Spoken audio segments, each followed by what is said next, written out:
Y'all, I'm so excited. I think it did listen to me and record me. I sent you the link. Let's do another example real quick.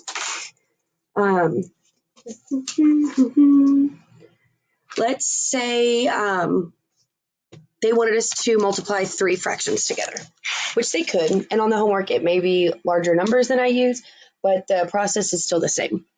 So say we have 2 over 3 times 3 over 5 times 1 over 2. Multiply the top, multiply the bottom. 2 times 3 times 1. 2 times 3 is 6, times 1 is 6. 3 times 5 would be 15. 15 times 2 would be 30. Okay, large numbers, let me look. They definitely have something in common. You can do prime factorization and see what they have in common. Honestly, the easier route would just be, I know they're even, they can be divided by 2. You could also notice that 6 can be divided by 6, and 30 could also equally be divided by 6, right? And what we would have here is 1 over 5.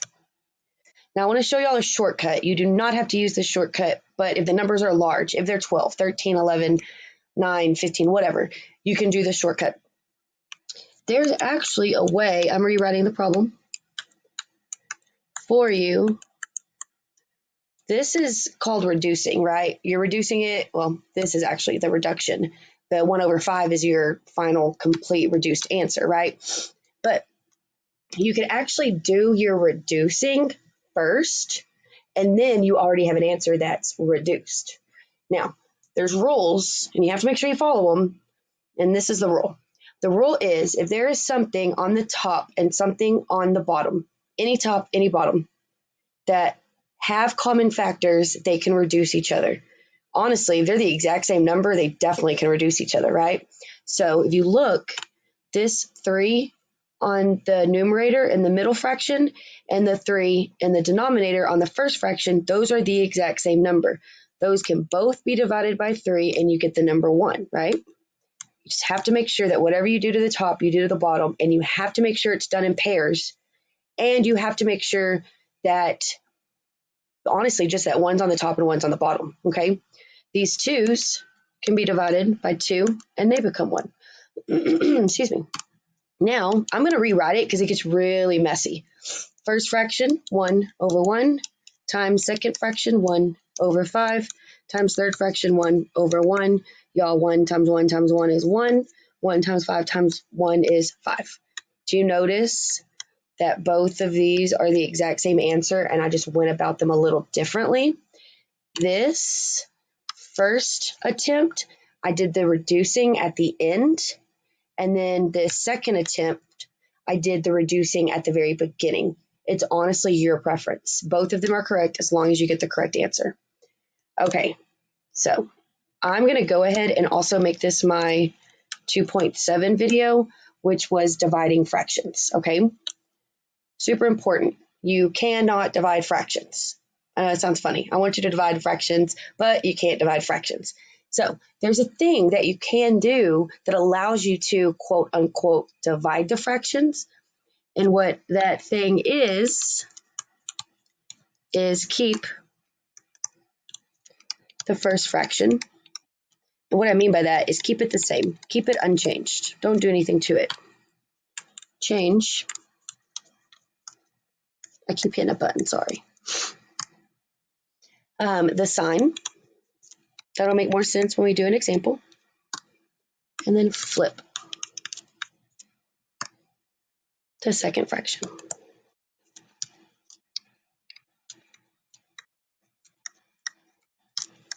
Y'all, what I mean by flip, reciprocal,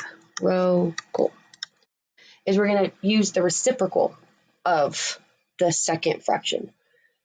Okay, so let's do an example here. For this example, we have 5 over 6 divided by 3 over 2. Now, I know I just showed you a shortcut, and I was like, hey, you can reduce first. There you go, not a problem. You can't do it first when you're dividing. You can with multiplication, but you cannot reduce first when you divide. What you have to do is keep, change, flip, and then if you want to reduce, you can reduce, okay? So keep the first fraction, literally, keep it the same. Change the sign from division to multiplication. Flip the second fraction. Instead of 3 over 2, it's now 2 over 3. Now if you wanted to reduce, we can reduce. I noticed that 2 can divide 2 one time, and 2 can divide 6 3 times.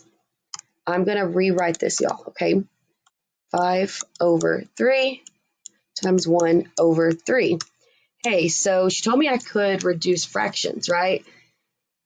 You can't here. And the reason why you can't here is that one main important rule with reducing is that one of the terms is on the top and then the other term is on the bottom. If you look here, the 3's that are the same number that you might want to try to reduce are both on the bottom. They're both in the denominator. So I can't reduce it. So I just multiply straight across, 5, 9.